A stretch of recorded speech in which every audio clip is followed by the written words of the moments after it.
दोस्तों स्वागत है आप सबका फिर से हमारे यूट्यूब चैनल एनके मैथ्स में। और आज की इस वीडियो में हम फिर से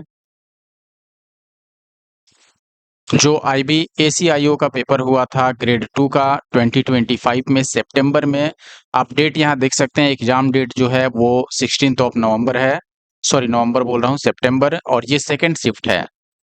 16 सितंबर का दूसरा शिफ्ट है और थर्ड शिफ्ट मैंने ऑलरेडी सॉल्व कर दिया है। अगर आपने नहीं देखा है तो देख लीजिए, ये दूसरा शिफ्ट है। फिर इसके बाद मैं फर्स्ट शिफ्ट पर आऊंगा। क्वेश्चन आपने देखे होंगे, कई क्वेश्चन काफी आसान थे, लेकिन कई क्वेश्चन कैलकुलेटिव थे और कई कई क्वेश्चन आपको देखने में थोड़े मुश्किल भी लग सकते हैं।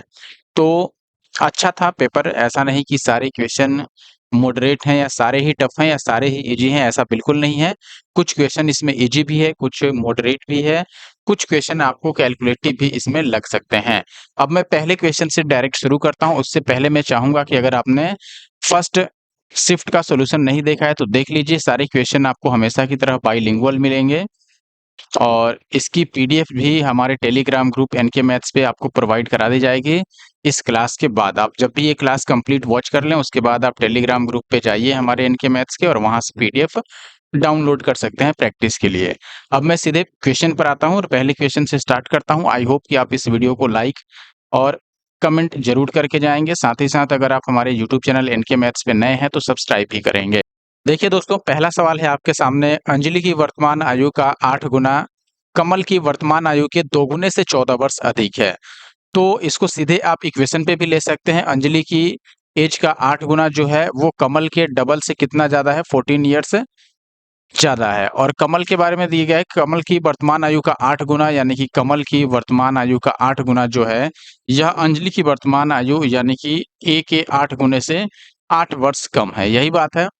तो आपको ए प्लस के की वैल्यू बतानी है कि इन दोनों की एज का सम क्या है, यही निकालना है। तो सिंपल सा हमें के और ए की वैल्यू निकालनी होगी। आप किसी भी तरीके से निकाल सकते हो इसको, या फिर रेशियो पर भी लेके जा सकते हो सीधे, कोई समस्या नहीं है। अब यहाँ पर देखो, आप ऑप्शन भी डायरेक्ट पुट करके देख सकते हो यहाँ पर, लेकिन उसकी जरूरत नहीं है। मैं यहाँ डायरेक्ट सॉल्व कर देता हूँ। आप अगर 8a को इधर लेकर के आते हो या 8k को ही उधर भेज दो तो भी आप सॉल्व कर सकते हो। जैसे अगर मैं इसको सिंप्लीफाई करूं तो ये 2k इधर आएगा, तो ये 8a और माइनस का 2k, ये वैल्यू 14 आ गया। और इस 8k को मैं इधर भेज दूं तो आप बोलेंगे कि 8a, या फिर इस 8a को ही इधर लेके आ जाओ तो आप ऐसे बोल सकते हैं कि 8k माइनस का 8a इक्वल टू कितना रह गया, माइनस का 8। दोनों का अगर सम निकालोगे तो ये कैंसिल आउट होगा। 8 में से 2 जाएगा तो 6k, और यहाँ 14 में से 8 जाएगा तो 6, यानी k की वैल्यू 1 आ गई। यानी कि कमल का उम्र 1 साल है। तो अंजलि का उम्र कितना हुआ, किसी में रख लो। जैसे इसी में रखेंगे कमल को 1 साल, तो 14 और 2 16, तो a की वैल्यू 8 दूना 16, यानी 2, तो 2 और 1 कितना हो जाएगा, 3। नेक्स्ट क्वेश्चन ध्यान से समझिएगा दोस्तों। ए और बी एक काम को शुरू करते हैं, 8वें दिन दोनों काम बंद कर देते हैं, यानी 8 दिनों तक इन्होंने काम किया। दूसरी टीम आती है फिर डी और ई, इन्होंने शेष काम को 4 दिनों में पूरा कर दिया। डी और ई ए और बी की समान गति से काम करते हैं। ये लाइन समझने वाली है, ध्यान दीजिएगा। यहाँ क्या बोला गया है, मैं इंग्लिश वाला भी पढ़ के बता देता हूँ। D and E work at the same rate as A and B together, यानी जिस रेट से, या फिर आप ऐसे कह लो डी और ई की जितनी क्षमता है काम करने की, सेम एफिशिएंसी है ए और बी का टोटल करके। तो इसका मतलब क्या हुआ, इससे आप क्या समझते हैं?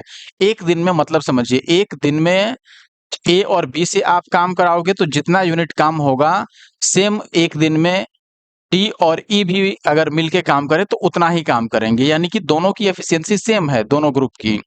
तो इसका मतलब सीधा सीधा है कि देखो, ये जो 4 दिनों में काम किया डी और ई ने मिलकर, अगर डी ई को हटा दें और ए बी से ही कराते तो भी 4 ही दिन लगते, क्योंकि डी ई जितना काम कर रहे हैं एक दिन में उतना ही काम ए बी भी कर रहे हैं। या आप ऐसे कहो कि स्टार्टिंग में अगर ए बी को हटा दें तो 8 दिनों तक डी और ई भी उतना ही काम करते जितना कि ए बी। तो ओवरऑल मैं पूछूं कि पूरा काम यानी कि 100% काम कितने दिनों में खत्म हो गया, तो आप बोलोगे 8 दिन यहां लगा और 4 दिन यहां, यानी कि 12 डेज में ये पूरा वर्क क्या हो गया, खत्म हो गया। तो 12 दिनों में पूरा काम खत्म हो गया है, एफिशिएंसी सबकी सेम है।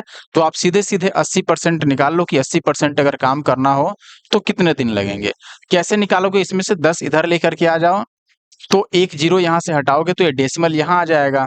अब देखो 10 को 80 बनाने के लिए 8 टाइम्स करोगे तो इसको भी 8 टाइम्स कर दो, 12 8 96, यानी कि 9.6 डेज। तो ऑप्शन सेकंड जो है वो राइट आंसर। नेक्स्ट क्वेश्चन है दोस्तों, एक दौर में एक एथलीट पहले चक्कर में 336 मीटर की दूरी 112 सेकंड में तय कर लेता है और फिर समान दूरी वह दूसरा चक्कर जो लगाता है समान दूरी का उसमें 56 सेकंड लेता है। तो बताना है औसत चाल क्या होगा। देखो, चूंकि दोनों ही कंडीशन में आपको दूरी और समय दोनों दिया है तो यहाँ ज्यादा समस्या ही नहीं है। आप सिंपल फॉर्मूला भी जो एवरेज स्पीड का होता है, जो कि आप लिखते हो टोटल टाइम यानी कि टोटल डिस्टेंस यानी कि कुल दूरी और बटा कुल समय यानी कि टोटल टाइम, ये डायरेक्ट लगा दो। कुल दूरी देखो, पहला चक्कर जो है वो 336 मीटर का और दूसरी बार भी समान दूरी चलता है यानी इसका डबल कर लो, ये कुल दूरी हो गया। और टोटल टाइम जोड़ लो, यहाँ पर 112 सेकंड और यहाँ 56 सेकंड। तो 56 तिया सीधे कर लो या 56 गुना 3 कर लो, यहाँ पर जोड़कर तो यही आएगा क्योंकि ये 56 का डबल है।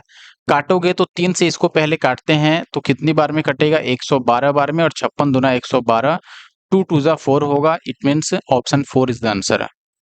एक व्यापारी किसी वस्तु के अंकित मूल्य पर 15% का डिस्काउंट देता है, फिर 16 वस्तुएं खरीदने पर 2 वस्तुएं उसमें फ्री देता है और पूरे लेन-देन में फिर भी उसको 36% का लाभ हो जाता है। आपको ये मान के चलना है कि एक ग्राहक को 16 वस्तुओं के लिए भुगतान करना है, तो वस्तु का अंकित मूल्य उसके क्रय मूल्य से कितने प्रतिशत अधिक है। ऐसा ही क्वेश्चन सेम मैंने दोस्तों पिछले वीडियो में यानी कि 16 सितंबर के थर्ड शिफ्ट के पेपर में कराया था, तो आप देखेंगे कुछ क्वेश्चन मिल रहे हैं यहाँ पर। और सॉल्यूशन आप चाहें तो डायरेक्ट सबसे पहले इसमें मान लेता हूं मैं कि जो मार्क प्राइस है यानी कि अंकित मूल्य ये 100 है। अब मुझे बस क्रैमुल निकालना है। क्रैमुल पता चल जाए तो हम क्रैमुल से जो अंकित मूल्य है वो कितना प्रतिशत अधिक है ये निकाल पाएंगे। क्रैमुल कैसे निकालेंगे, तो पहले एसपी निकालो। एसपी निकालने के लिए क्या करोगे, आप लिखो कि एमपी कितना है 100, इसमें पहले 15% का डिस्काउंट मिला तो 85% मिलेगा। इसका मतलब 85% पर खरीदा गया, 100 में से 15% का डिस्काउंट हो गया तो 85% पर खरीदा गया। नेक्स्ट डिस्काउंट यहाँ पर है, आप देखोगे 16 वस्तुएं खरीदी तो 2 फ्री मिली, यानी कि 18 ओवरऑल खरीदी गई जिसमें 2 फ्री हुई। इसको भी मिलाना है, ध्यान रखिएगा। 18 में अगर 2 का डिस्काउंट हो गया तो उसको पैसा कितने का देना पड़ा, 16 का। कितने में से, 18 में से। तो ये हमने अभी तक जो निकाला ये यहाँ से यहाँ तक एसपी है, ध्यान दीजिएगा, सेलिंग प्राइस यानी कि विक्रय मूल्य 100 उस पर लिखा था, 15% पहले डिस्काउंट मिला, फिर 2 वस्तुएं मुफ्त मिली वहां भी डिस्काउंट मिला, तो ये पूरा डिस्काउंट करके इतना एसपी बना। लेकिन हमें सीपी निकालना है, तो इतना में बेचने पर कितना फायदा हुआ, 36% का। चूंकि एसपी से सीपी निकाल रहे हैं तो उल्टा कॉन्सेप्ट लगेगा, यानी कि 100 को ऊपर लिखेंगे और 36% का लाभ है तो 100 में 36 जोड़ दो तो 136 हो गया। अगर हानि रहता तो हम इसको माइनस करते। अब इसको काट पीट के सीपी निकालो, या आप डायरेक्ट रेशियो भी निकाल सकते हो। हमें एमपी और सीपी का रेशियो ही तो लेना है। ये पूरा अगर मैं मान लो सीपी है और इधर मैं एमपी लिख देता हूं कि एमपी कितना था, 100। बस ये रेशियो निकाल लो और फिर एमपी और सीपी में देख लो कितना अंतर आता है। अगर आप यहाँ काटते हो तो देखो, इस 100 से ये 100 कट जाएगा, इस 100 से ये 100 कट जाएगा, और फिर ये कटेगा 5 से 17 बार में, और ये 8 से 17 बार में, और ये 8 से 8 दुना 16 और दून में 18। तो यहाँ पर बचा कितना, 5, और ये 9 इधर चला जाएगा तो बचा 9। यहाँ कुछ नहीं है तो 1 मान लेंगे। तो ये रेशियो बना, ये सीपी है और ये एमपी है। आप देख लो कितना ज्यादा हो गया, 4 ज्यादा हुआ 5 पे और गुणा में 100। तो 5 से 20 बच्चे 100 और 20 चौके 80% इसका सही उत्तर आएगा। आई होप कि ये बात आप समझ पाए होंगे। अगला सवाल देखिएगा, एक खिलौने का अंकित मूल्य 295 है जिसमें 20% का डिस्काउंट मिलता है। कितने प्रतिशत का और डिस्काउंट दिया जाए कि अंतिम विक्रय मूल्य जो है वो 118 रुपए बन जाए। अब मैं पूछूं कि अगर 295 प्राइस है, 20% का डिस्काउंट मिल जाए तो कितने में बेचोगे आप, तो आप बोलोगे फिर 80% में बेचा जाएगा, 20% तो डिस्काउंट ही है। तो आप इसको काट पीट के पहले अगर छोटा हो रहा है तो कर लो, जैसे इसको हमने काट दिया और ये 2 बच्चे और ये 5 से काटोगे तो 5 बच्चे और 5 ने 45 और ये 2 चौके, तो ये 59 गुना में 4 आया, या फिर गुना करके मैं लिख देता हूं 9 चौके 36, 59 दुना वैसे 118 ही होता है।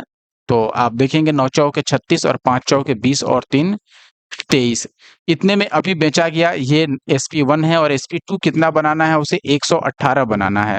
तो अब बताओ और कितना डिस्काउंट दोगे, तो आप देखोगे कि यहाँ 118 का ही डिस्काउंट देना पड़ेगा, इसमें से माइनस करोगे तो 118 ही आएगा। तो 118 का डिस्काउंट आपको देना पड़ेगा। तो आप यहाँ लिख लो 118 का डिस्काउंट कितने पे, 118 का डिस्काउंट कितने पे मिल गया दोस्तों? 236 पे और गुणा का 100, बस काट लो। 50% का डिस्काउंट दिख रहा है, ये 2 बार में कटेगा और 2 से 50 टाइम्स, तो ऑप्शन बी इसका सही उत्तर हो गया। अगला सवाल देखिएगा, एक बैंक में 10 लाख रुपए की राशि 19% वार्षिक चक्रवृद्धि ब्याज की दर पर निवेश की जाती है, जहां चक्रवृद्धि ब्याज जो है वो वार्षिक रूप से संयोजित होता है और परिपक्वता यानी कि जब ये मैच्योरिटी पे जाएगा तो मिश्रधन जो मिलता है इसको 16,85,159 रुपए। तो आपको समय बताना है कितने टाइम पीरियड के लिए इसको इन्वेस्ट किया गया था। देखिए दोस्तों, याद रखिए जब भी आपको सीआई में अगर टाइम निकालना हो, बस सीधा सा एक कॉन्सेप्ट है, टाइम निकालना है तो आपको मिश्रधन बटा मूलधन करना है, यानी कि अमाउंट अपॉन प्रिंसिपल कीजिए और डायरेक्ट पावर एन लीजिए। और यहाँ पर देखिए अमाउंट कितना है, अमाउंट है 16,85,159 रुपए डिवाइडेड बाई प्रिंसिपल है आपका 10 लाख रुपए। अब सीधे देख लो एन की वैल्यू क्या हो सकती है, यानी कि ये किसी चीज का क्यूब हो सकता है या स्क्वायर हो सकता है या हो सकता है 1.5 हो इसके पावर में। खासकर आप ऑप्शंस में देख लो इजीली क्या बन रहा है, जैसे पावर 2.5 करना मुश्किल है, 3.5 भी मुश्किल है, ऐसा नहीं है कि नहीं हो सकता है, हो भी सकता है। पावर 1 तो होगा ही नहीं क्योंकि पावर 1 तो यही वैल्यू रह जाएगी।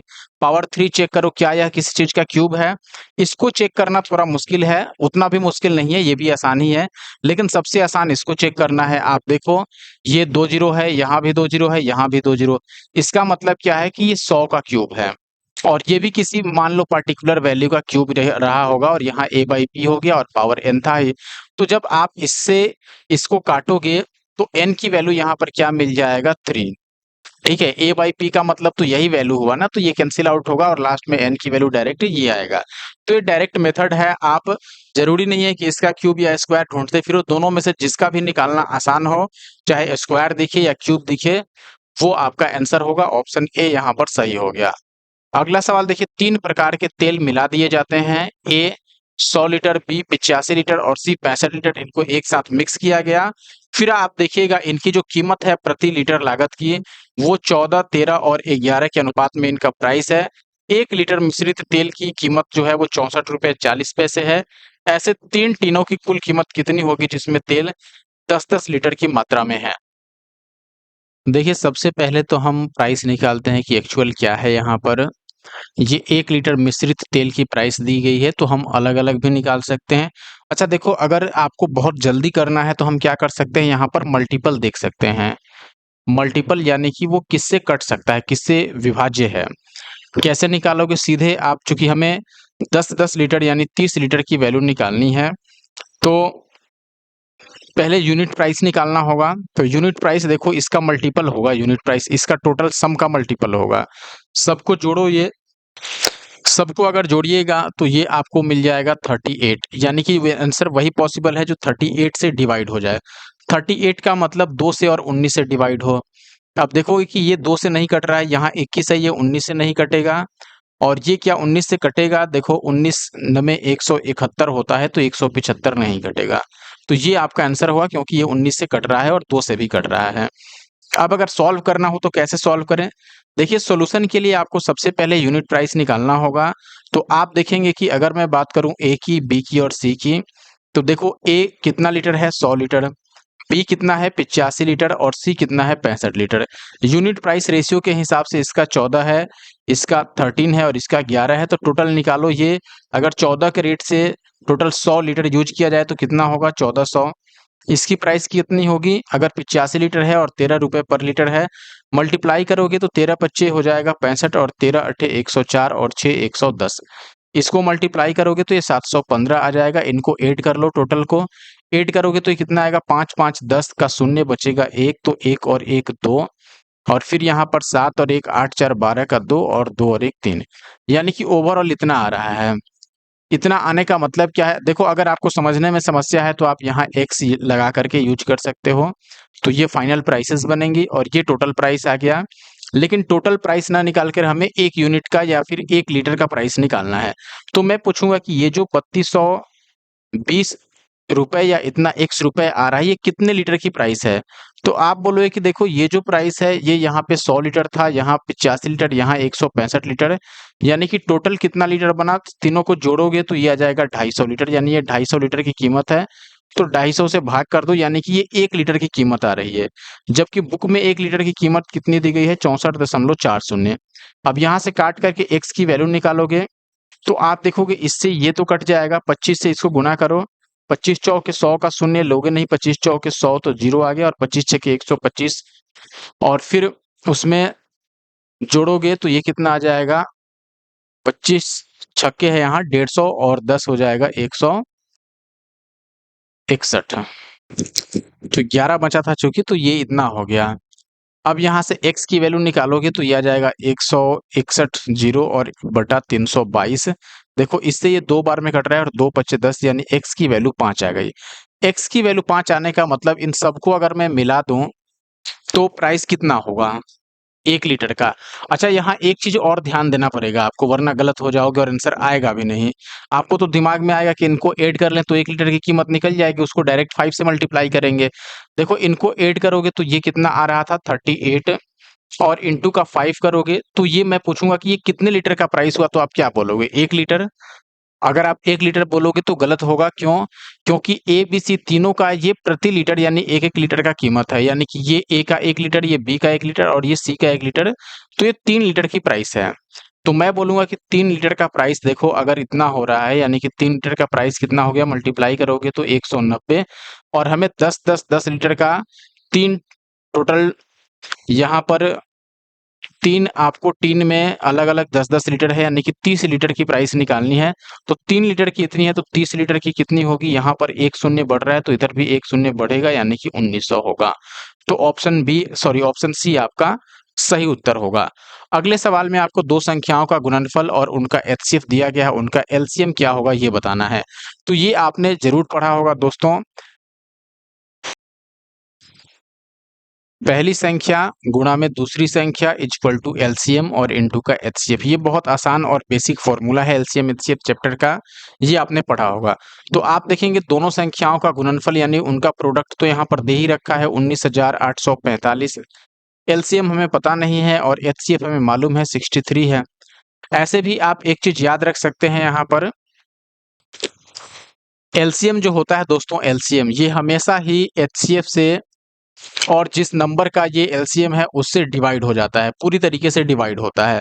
तो आप डायरेक्ट ऑप्शन में ये भी ढूंढ सकते थे कि 63 से कौन कौन कट सकता है, यानी 7 से और 9 से जो डिवाइड हो जाएगा वो आपका आंसर होगा। ये तो 7 या 9 से नहीं डिवाइड हो रहा है, ये 3 और 2 5 नहीं हो रहा है, 3 और 3 6 और 2 8 ये भी नहीं हो रहा है। ये देखो 5 3 8 और 1 9, यानी कि ये 9 से डिवाइड हो रहा है, 7 से भी आप चेक कर सकते हैं, 7 से भी डिवाइड हो जाएगा, तो ये आंसर हो गया।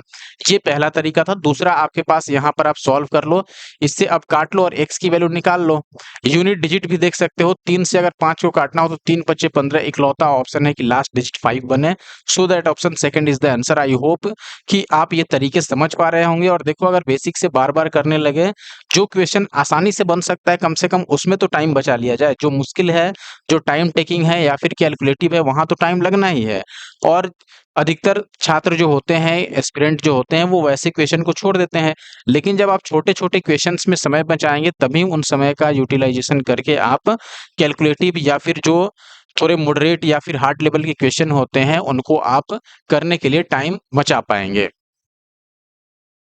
तो अगर आपको ये सॉल्यूशन और हमारी वीडियो पसंद आ रही है तो प्लीज़ वीडियो को लाइक और कमेंट करके मुझे ज़रूर बताएँ कि हमें पता चले कि आपको सॉल्यूशन पसंद आ रहा है कि नहीं और आपके लिए ये वीडियो हेल्पफुल है कि नहीं। अपने दोस्तों के साथ शेयर भी कीजिए, और अगर आप हमारे यूट्यूब चैनल एनके मैथ्स पे नए हैं, आपने सब्सक्राइब नहीं किया है तो सब्सक्राइब भी कीजिए। अगला सवाल है, मैंने 1200 रुपए में 2 पतलून खरीदी।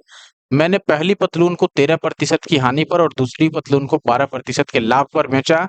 ओवरऑल मिला के मुझे कोई लाभ या हानि नहीं हुआ। तो पहली पतलून का क्रय मूल्य बता दो कितना होगा? देखिए इसमें कई लोग जैसे एलिगेशन लगाते हैं, आप एलिगेशन से भी इसको कर सकते हैं।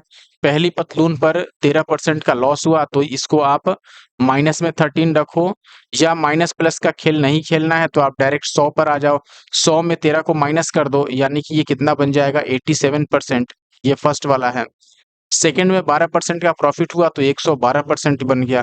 Overall no profit no loss हुआ तो आप बीच में 0 रख लोगे और इसको माइनस करके रेशियो निकाल लो सीपी का। तो ये 0 माइनस करोगे तो 112 ही आएगा और ये 87 ही आएगा। काट कर चेक कर सकते हो क्योंकि दोनों ही 3 से कटने वाला है, तो ये 3 तिया 9। अच्छा, ये नहीं कट रहा है 3 से तो कोई बात नहीं है, इसको छोड़ दो आप ऐसे ही। अच्छा, यहाँ एक चीज़ गलत हो गया इसीलिए ये कट नहीं रहा था। आप देखेंगे यहाँ पर 0 नहीं देना है, यहाँ पर हमें लिखना होगा, चूंकि हम 100 के बेस पे कैलकुलेट कर रहे हैं तो ओवरऑल प्राइस 100 ही रह गया, तभी तो प्रॉफिट या लॉस नहीं हुआ। तो इसको माइनस करोगे तो फिर ये 112 और 87 नहीं आएगा, ये आपको 13 आ जाएगा और यहाँ पर 12 आ जाएगा। ये चीज़ आप डायरेक्ट भी लिख सकते थे। ये फर्स्ट है, सेकंड है। पहले में 13% का लॉस हुआ, दूसरे में 12% का प्रॉफिट हुआ, ओवरऑल 0, क्योंकि नो प्रॉफिट नो लॉस। यहाँ हम 100 को बेस नहीं बना रहे हैं इसलिए 0 लिखेंगे।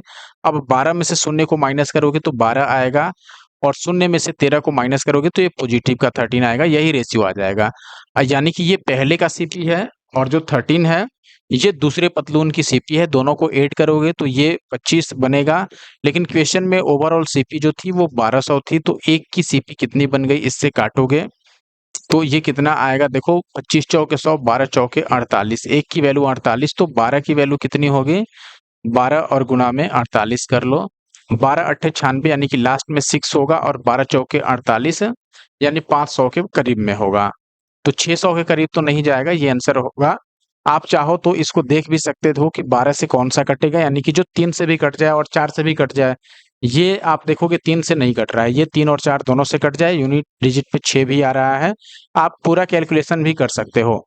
अगला सवाल आपके सामने है दोस्तों, क्वेश्चन नंबर 10। एक धावक है 10 सेकंड में 100 मीटर की दूरी तय कर सकता है और जो धावक बी है वो उतनी ही दूरी 12 सेकंड में पूरी कर सकता है।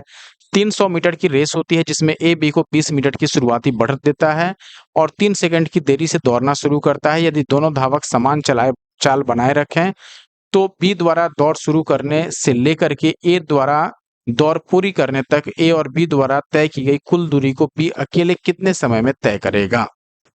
अच्छा देखिए, ध्यान से समझिए। सबसे पहले ए 10 सेकंड में 100 मीटर की दूरी तय कर सकता है। तो अगर मैं स्पीड निकालूं ए की कितनी स्पीड रही होगी, तो आप बोलोगे कि इसकी स्पीड 10 मीटर पर सेकंड की हो गई, क्योंकि हर एक सेकंड में ये 10 मीटर चलेगा, तभी 10 सेकंड में 100 मीटर चलेगा। अब 100 बटा 10 कर लो। अगर बी की स्पीड मैं निकालूं कि बी की स्पीड क्या रही होगी, तो आप बोलोगे ये बी के लिए है कि बी उतनी ही दूरी चलता है लेकिन 12 सेकंड लगता है, तो स्पीड होता है distance by time. Distance 100 metre था और टाइम 12 सेकंड है, तो ये इसका स्पीड हो गया बी के लिए। आगे देखिए, मैं डायग्राम के थ्रू आपको बता देता हूं। जैसे मान लो ये पहला पॉइंट है और यहां से यहां तक जाना है, या कुछ और बड़ा कर लेते हैं, यहां तक जाना है मान लो, ठीक है ना। और ये पूरी लेंथ कितने की है, तो आप बोलेंगे कि पूरी लेंथ जो है ये 300 मीटर का ट्रैक है। 300 मीटर का रेस है, आप देख सकते हैं यहाँ पर।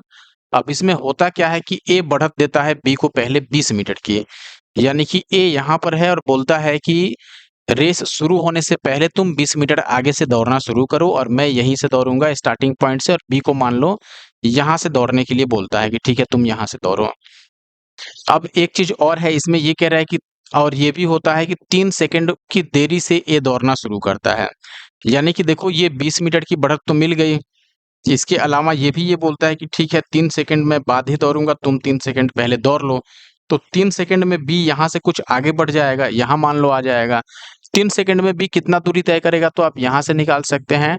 डिस्टेंस स्पीड इनटू टाइम होता है, इसका स्पीड है 100 बटा 12 की, और 3 सेकंड में ये 3 चौके 12 और 4 से काटोगे तो 25 चौके 100, यानी 25 मीटर और चल देगा। ये 25 मीटर और चल दिया, यही बात है। तो अब बी यहाँ पर है, बी यहाँ से चलना शुरू करेगा मान लो आगे, और ए यहाँ से चलना शुरू करेगा। अब क्वेश्चन में क्या आगे कह रहा था कि दोनों धावक समान चाल बनाए रखते हैं, यानी कि यही चाल इनकी कंटिन्यू रहती है, कांस्टेंट रहती है। अब ये कह रहा है कि देखिए बी द्वारा दौड़ शुरू करने से लेकर के ए द्वारा दौड़ पूरी करने तक, यानी कि जब बी दौड़ शुरू करेगा तब से और जब ए दौड़ पूरी करेगा तब तक ए और बी मिलकर जितनी दूरी तय करेंगे वो पूरी दूरी बी अकेले कितने समय में तय करेगा। तो पहले तो हमारा काम है वो डिस्टेंस निकालना, क्योंकि अगर हमें टाइम बताना है तो टाइम होगा distance by speed. Speed B का हमें मालूम है, बस डिस्टेंस निकालना होगा कि टोटल जो डिस्टेंस है वो कितना है।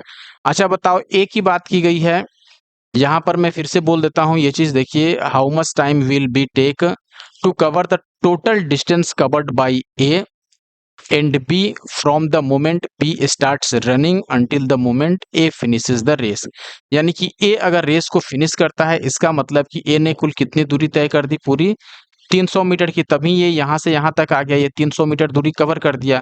बी कितना दूरी कवर किया होगा, तो बी को टाइम कितना मिलता है, देखो जितना समय में ए पूरा करेगा।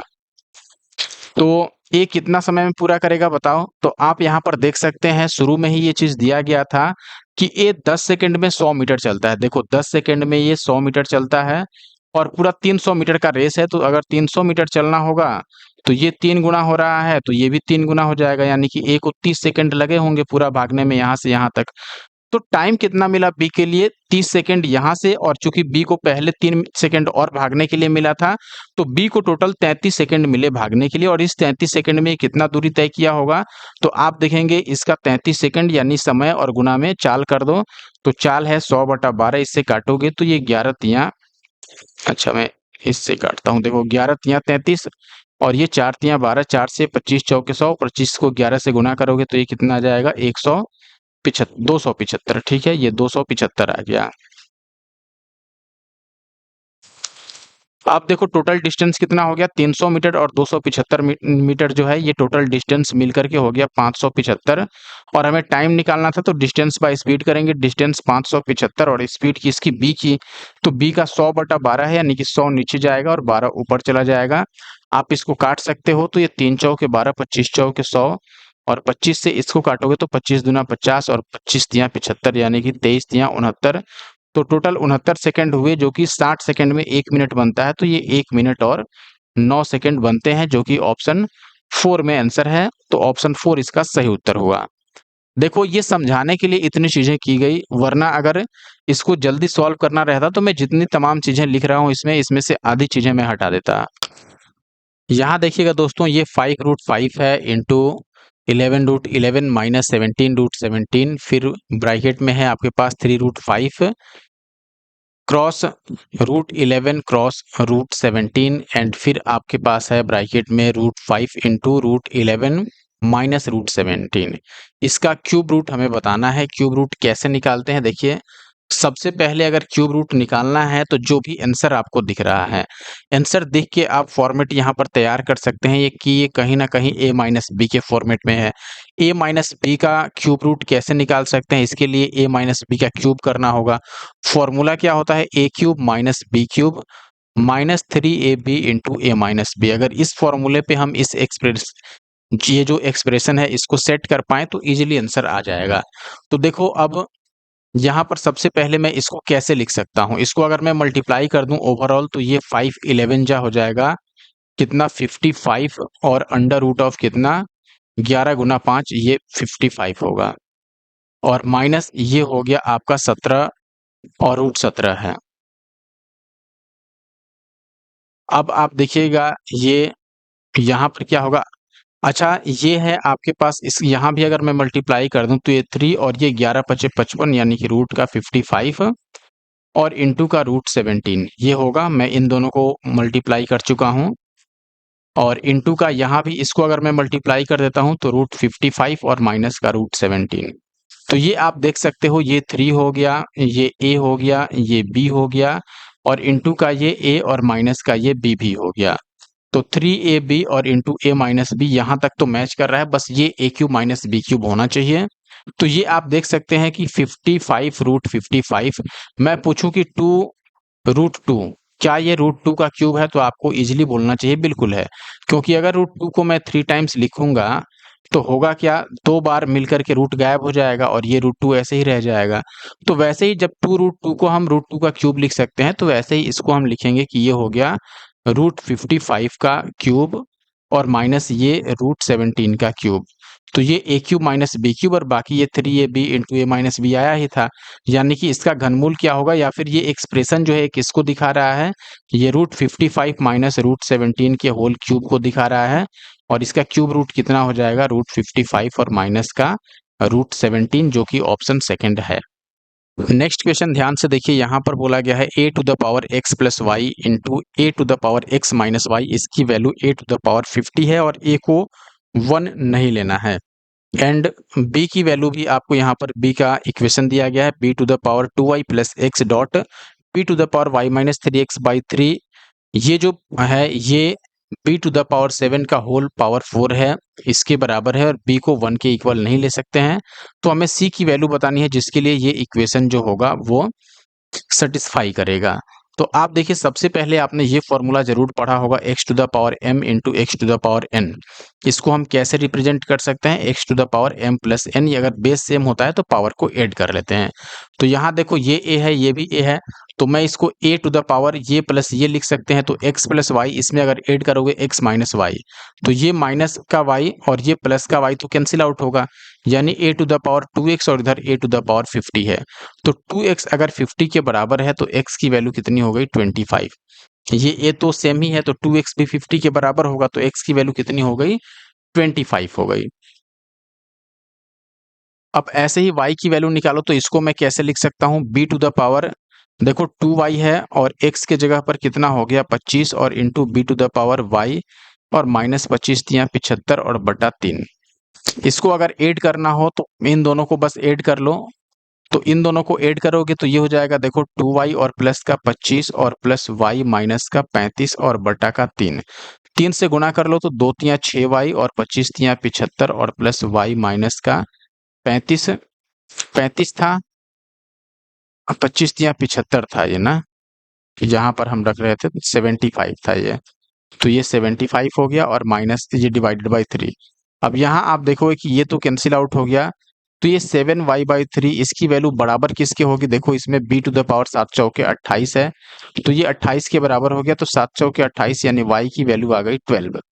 अब हमें निकालना क्या था, ये इक्वेशन, तो देखो c टू द पावर 3 है और ये x to the power 3/2, x का मतलब 25, तो 25 को मैं सीधे लिख सकता हूँ कि ये 5 का स्क्वायर है और पावर 3/2, फिर प्लस y का क्यूब, y 12 है, तो ये 12 का मैं क्यूब ही रहने देता हूँ, और फिर 7 का क्यूब और प्लस 1, ये कट गया, तो देखो ये 5 का क्यूब प्लस 12 का क्यूब प्लस 7 का क्यूब और प्लस 1, ये सब मिला के किसका क्यूब होगा इसमें से, ये बताना है। तो मुझे लगता है कि यूनिट डिजिट पर जाना यहाँ से बेहतर होगा। 5 का क्यूब 125 होता है, लास्ट में 5 आएगा। 12 का क्यूब 2 का क्यूब 8 होता है, तो लास्ट का हम ले लेते हैं। 7 का क्यूब देखो 7 सत्ते 49 और 9 सत्ते 63, लास्ट में 3 और 1 तो 1 ही है, इनको जोड़ोगे तो 5 और 8 13 और 3 16 और 1 17, यानी लास्ट डिजिट 7 आएगा। अब बताओ इसमें से हम किसका क्यूब करें कि लास्ट में 7 आए। 7 के क्यूब में लास्ट में 3 आता है, आपको पता होगा। 9 के क्यूब में 9 में 81, लास्ट में 9 क्योंकि 729 होता है। 13 का क्यूब 2197 होता है, लास्ट में 7 आएगा भी क्योंकि 3 का क्यूब ही 27 होता है। 15 के क्यूब में लास्ट में 5 आएगा, तो ऑप्शन सी सही हो गया, आपको पूरा सॉल्व करने की जरूरत नहीं है। अगला सवाल है, एक व्यक्ति ने इतने पैसे को 8% साधारण ब्याज की दर से 2 वर्षों के लिए निवेश किया, 2 वर्ष बाद उसे मिश्र धन कितना मिलेगा। तो देखो 8 दूना 16% का ब्याज मिल जाएगा, यानी कि मिश्र धन 116% मिलेगा। तो सीधे इसका 116% निकाल लो, ये कितना है, आप बोलोगे कि 5 4 और फिर 5 पर डबल जीरो और गुणा में 116%, ये 2 जीरो से 2 जीरो कट जाएगा, इसको कैलकुलेट कर लो। अब देखो अगर काटोगे तो ये आपको दिख रहा है, या तो कैलकुलेशन करो, जैसे मैं इसको 5 से गुना करता हूँ, इसको 5 से डिवाइड करता हूँ, ये मेरे लिए आसान है। तो 5 से अगर इसको डिवाइड करना है तो 5 एक बार में 0 और 9 पचे 45, और इसको 5 से गुना करोगे 16 पचे 80 और 5, इसको 109 से गुना करना है, तो आप सीधे ऐसे गुना कर सकते हो कि देखो 9 अट्ठे 72, यानी लास्ट में 2 जीरो आएगा, और भाग्य से यहाँ सभी के लास्ट में 2 जीरो है। तो हम क्या करें फिर, डिजिट सम लगा लेते हैं। डिजिटल सम कैसे लगाओगे, आप यहाँ पर देखो 9 को हम ऐड नहीं करते तो केवल 1 बचा, यहाँ 8 और 5 13 और फिर 3 और 1 को जोड़ोगे 4, तो 4 गुना 1 कितना आएगा 4, यानी कि डीएस जिसमें 4 बन जाए वो आंसर होगा। यहाँ चेक करो 7 2 9 को लेते नहीं तो डीएस 8 बन रहा है, यहाँ पर 7 2 9 को लेंगे नहीं, 9 को लेंगे नहीं तो डीएस 0 या 9 बन गया, तो ये भी नहीं होगा। यहाँ चेक करो 6 और 4 10, 2 12 और 2 14, तो 4 और 1 5, यहाँ भी DS4 नहीं बना। यहाँ देखो 6 और 3 9 को हम लेते नहीं, तो 2 और 2 4, यानी कि यहाँ DS4 बन रहा है, तो ऑप्शन फर्स्ट सही हो गया। तो हम यहाँ से पूरा कैलकुलेट ना करके डिजिट सम यूज कर लिए। आई होप कि ये बात आप समझ पाए होंगे। अगले सवाल में 3 पेन और 9 पेंसिल की कीमत 180 है, 3 पेन और 7 पेंसिल की कीमत 150 है।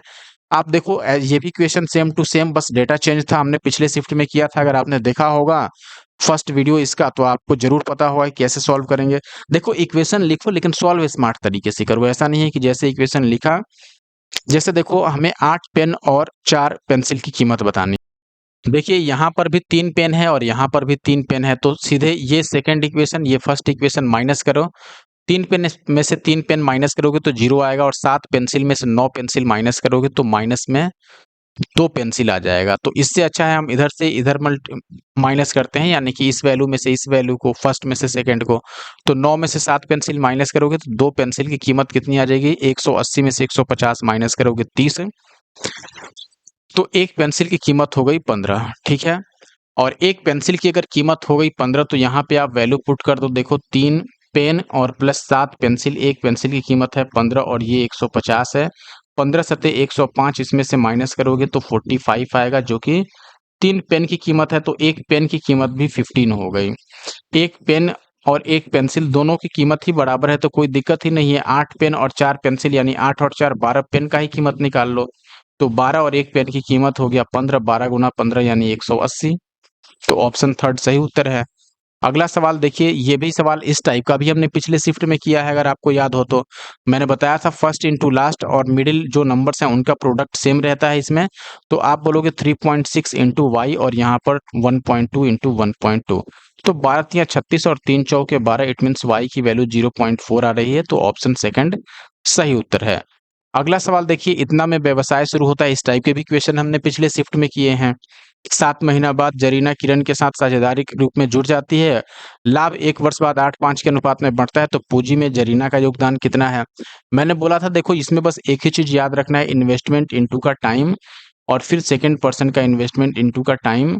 ये जो रेशियो होता है यही प्रॉफिट का रेशियो होगा दोनों ही पर्सन में। तो देखिए किरण ने व्यवसाय शुरू किया तो 41,000 रुपए लगा दी। ठीक है, और कितने समय के लिए? ये फर्स्ट से लास्ट तक रही, यानी 12 महीने के लिए। 7 महीने बाद जरीना शामिल होती है, कुछ पैसे लगाती है, कितना पैसे ये पता नहीं है, तो 100 रुपए मान लेते हैं। 7 महीने बाद आने का मतलब 5 महीना तक उसका इन्वेस्टमेंट रहता है। 5 महीने के लिए वो पैसे लगा पाएगी, क्योंकि 7 महीना पहले ही निकल चुके हैं। और ये लाभ का अनुपात बढ़ता है 8 और 5 में, तो एक्स की वैल्यू निकाल लो यहाँ से। ये 5 से 5 कट गया, और 8 से आप चाहो तो इसको काट सकते हो, ये 125 बार में कट जाएगा।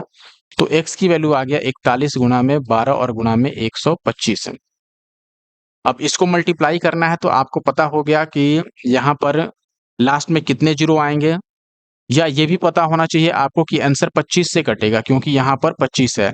और 25 से तभी कोई नंबर कटता है जब लास्ट का 2 डिजिट 25 हो या फिर 00 हो। इसमें देखेंगे कि 00 एक ही में है, और 25 से कटने वाला कोई भी लास्ट का 2 डिजिट नहीं है बाकी में, तो ये ऐसे ही गलत हो गए। बाकी आप ये कैलकुलेशन पूरी भी कर सकते हैं। अगला सवाल, 3 मित्र हैं, लकड़ी की मेज का औसत वजन का अनुमान लगाने का प्रयास करते हैं। ए के अनुसार मेज का वजन 90 है, 90 से अधिक है लेकिन 97 से कम है। बी का अनुमान है कि उसके अनुसार मेज का वजन 85 से अधिक और 95 से कम है।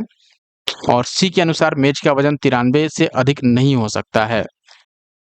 सभी का अनुमान सही है, तो लकड़ी के मेज की विभिन्न संभावित वजनों का औसत वजन कितना होगा? देखो सबसे पहले ए का क्या अनुमान है कि 90 और 97 के बीच है, 90 से लेकर के 97 के बीच। अच्छा, बी का क्या है? बी का 85 से लेकर के और 95 के बीच। तो 97 और 96 तो चले गए, अब 95 तक ही जाना है, लेकिन इधर 85 से हमें स्टार्ट कर लेना है। ठीक है, लेकिन यहाँ पर चूंकि अब ए का अनुमान था कि 90 से अधिक ही होगा, 90 से अधिक होने का मतलब कि 90 भी नहीं होगा, ये 91 से शुरू होगा। और अगर 90 ही नहीं हो रहा है तो 85 भी नहीं होगा इससे पहले का, यानी कि अभी का अनुमान है कि 91 से 95 तक वैल्यू हो सकती है। 95 से कम है यहाँ, ये भी अनुमान है इसका, 95 से कम, यानी कि हमें 94 लेना पड़ेगा, 95 हम नहीं ले सकते हैं। सी का अनुमान है कि मेज का वजन 93 से अधिक नहीं हो सकता, यानी कि 93 तक तो हो सकता है। तो आप देखेंगे कि फिर 91 92, 93 ये तीनों वैल्यू है जो कि पॉसिबल है। इनका एवरेज बता दो तो अगर नंबर लगातार है तो ठीक बीच का नंबर एवरेज होता है, यानी कि 92 एवरेज हो गया। बाकी आप एवरेज का फॉर्मूला भी यहाँ पर लगा सकते हैं, तीनों का सम और डिवाइडेड बाई 3, या चूंकि ये लगातार है तो फर्स्ट प्लस लास्ट बाई 2 कर सकते हो, वैसे भी निकल आएगा। आई होप कि आपको मेरे तरीके समझ आ रहे हैं और आपने हमारे यूट्यूब चैनल एनके मैथ्स को जरूर सब्सक्राइब करके रखा होगा ऐसे लेटेस्ट जो एग्जाम्स होते हैं उनके मैथ्स के सॉल्यूशन के लिए। तो यूट्यूब पर अगर आपने अभी तक हमें सब्सक्राइब नहीं किया है तो सब्सक्राइब कर लें, और जीएस के सॉल्यूशन के लिए आप हमारा एक और यूट्यूब चैनल है द जीएस सॉल्वर करके, आप उसको सब्सक्राइब कर सकते हैं अगर जीएस का सॉल्यूशन चाहिए तो। आगे बढ़ते हैं, अगला सवाल आपके सामने है। मंजीत को सेल में पहले वर्ष में 5% और दूसरे वर्ष में 25% की वृद्धि मिली। उनकी वर्तमान सेल इतनी है तो 2 वर्ष पहले उसकी सेल कितनी होगी? आसानी से निकाल लोगे, उल्टा कॉन्सेप्ट लगाओ। 159600, ये तो आज का है। एक बार 5% वृद्धि मिला है तो 100/5 वृद्धि मिला है तो 105, और गुना में एक बार 25% वृद्धि तो 100/125। बस कैलकुलेट करो इसको। आप देखोगे कि 125 को 5 से काटेंगे 25 बार में, ये 4 से 25 बार में कट जाएगा। ये 21 से 5 बार में, और ये 20 से 5 बार में। अब यहाँ से एक चीज देखो, आप 21 से ये नंबर कटेगा तो आप बोलोगे कि 7 से काट के पहले चेक करो, क्योंकि ये 7 से कटेगा 3 बार में। 7 से इसको अगर मैं काटूं तो 7 दूना 14, फिर 7 दूना 14 और 7 अठे 56 और 2 जीरो। अब 3 से इसको मैं काट देता हूं तो 3 सत्ते 21 और 3 छक्के 18, 2 जीरो यानी कि 76 पर डबल जीरो, और ये 5 चौके 20 तो 4 चौके 16। अब देखो लास्ट में 2 जीरो रहना तय है, और 16 छक्के 96 यानी यहाँ पे 6 तय है, और 16 सत्ते 112 और 9 121। तो मैंने पूरा मल्टीप्लाई ही कर दिया, ज्यादा दिमाग नहीं चलाया। नेक्स्ट जो सेकंड लास्ट क्वेश्चन है, श्रीमान एक्स अपनी आय का 25% मकान के किराए पर, 16% भोजन और दवाओं पर, मकान के किराए का 3/5वां हिस्सा बच्चों की शिक्षा पर और 12% भविष्य के निवेश पर, फिर 12% यात्रा और मनोरंजन पर, और भोजन और दवाओं का 3/4 दीर्घकालिक बचत पर, शेष विविध व्यय में ये खर्च कर देते हैं। बच्चों की शिक्षा और यात्रा एवं मनोरंजन पर व्यय का जो अंतर है वो 4260 है, तो विविध व्यय ज्ञात कीजिए। देखिए क्वेश्चन देखने में लंबा है लेकिन उतना ही आसान है, बस आपको पेशेंस के साथ इसको सॉल्व कर लेना है। कैसे करेंगे, देखो मान लो मिस्टर एक्स का जो आय है, इनकम, वो 100 है। 100 को कैसे वो खर्च करते हैं, देखिएगा मकान के किराए पर, तो किराए पर कितना ये खर्च करते हैं, 25%, ठीक है। फिर भोजन और दवा पर, यानी कि भोजन के साथ साथ दवा पर कितना खर्च कर लेते हैं, 16%। इसके आगे देखिएगा मकान के किराए का 3/5वां हिस्सा शिक्षा पर, तो बच्चों की शिक्षा पर कितना खर्च करते हैं, मकान के किराए यानी 25 का 3/5वां हिस्सा, यानी 5 बचे 25 और 5 तिया 15 यहाँ खर्च कर लेते हैं। फिर बच्चों की शिक्षा पर खर्च किए, और 12% भविष्य के निवेश पर, तो निवेश में कितना कर देते हैं, ये 12%। फिर 12% यात्रा और मनोरंजन पे, तो यात्रा के साथ साथ मनोरंजन ये करते हैं तो उसमें 12% आय का खर्च करते हैं। भोजन और दवाओं की 3/4 जो है वो दीर्घकालिक बचत पर, तो बचत पे कितना खर्च करते हैं, भोजन दवा का 3/4, तो भोजन दवा है 16, इसका 3/4 16 का निकालो, 16 का 3/4 यानी 4 चौके 16 और 4 तिया 12 यहाँ खर्च हो गया। अब जो बचता है वो विविध व्यय होता है इनका, तो विविध यानी मिसलिनियस जो है ये कितना होगा, 100 में से इन सबको ऐड करके माइनस कर लो कितना बचा। देखो अगर ऐड करोगे आप तो 25 और 15 हो गया 40, और ये 12 तिया 36 और 40 76, और 16 हो गया 6 और 6 12 92, तो 8 बच गया विविध के लिए। अब देखो 8 आने का मतलब एक तो कि आंसर 8 से डिवाइड होगा, और 8 से डिवाइड तभी होगा जब 4 से डिवाइड हो जाए, तो ये दोनों तो 4 से नहीं डिवाइड हो रहा है। अब ये दोनों देखो, ये 4 से डिवाइड जरूर होगा लेकिन ये 8 से नहीं डिवाइड होगा, क्योंकि 8 से तभी डिवाइड होता है जब लास्ट का 3 डिजिट 8 से कटे, तो ये भी नहीं होगा, तो ऑप्शन थर्ड सही हो गया।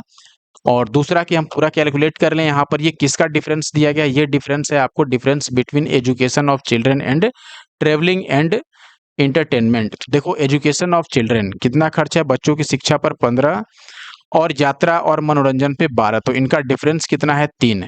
लेकिन क्वेश्चन में ये वैल्यू कितनी है 4260, तो एक की वैल्यू कितनी आ गई 1420, तो 8 की वैल्यू 8 दूना 16 यानी कि लास्ट में 6 जीरो आएगा। तो ऐसे भी ये आंसर हो रहा है, पूरा आप कैलकुलेट कर सकते हैं।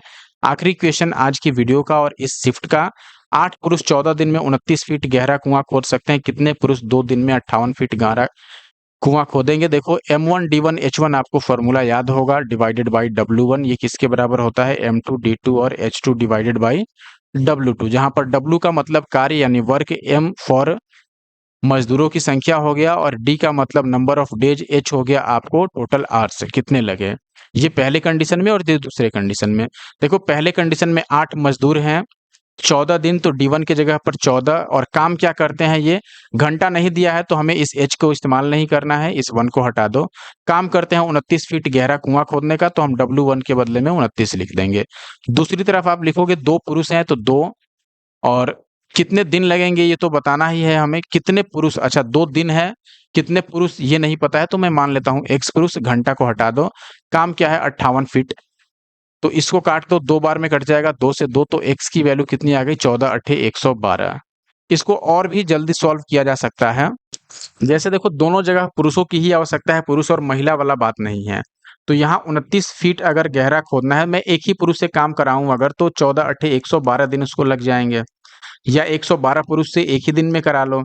यहाँ पर 2 दिन में 58 फीट गहरा कुआं खोदना है, यानी इससे डबल कार्य है, तो लोग इसके डबल लगेंगे, यानी कि 224। तो यहाँ 2 दिन की बात है तो एक बार का निकालोगे तो आधा होगा, यानी 112 होगा। तो ऐसे भी आप सोच के सॉल्व कर सकते हो। बाकी मैंने बाई फॉर्मूला यहाँ पे सॉल्व कर ही दिया, और ये लास्ट क्वेश्चन था। आई होप कि आपको वीडियो पसंद आया होगा और आपने वीडियो को लाइक भी कर दिया होगा। साथ में आप कमेंट जरूर करके जाइए दोस्तों, और अपने दोस्तों के साथ शेयर कीजिए वीडियो को।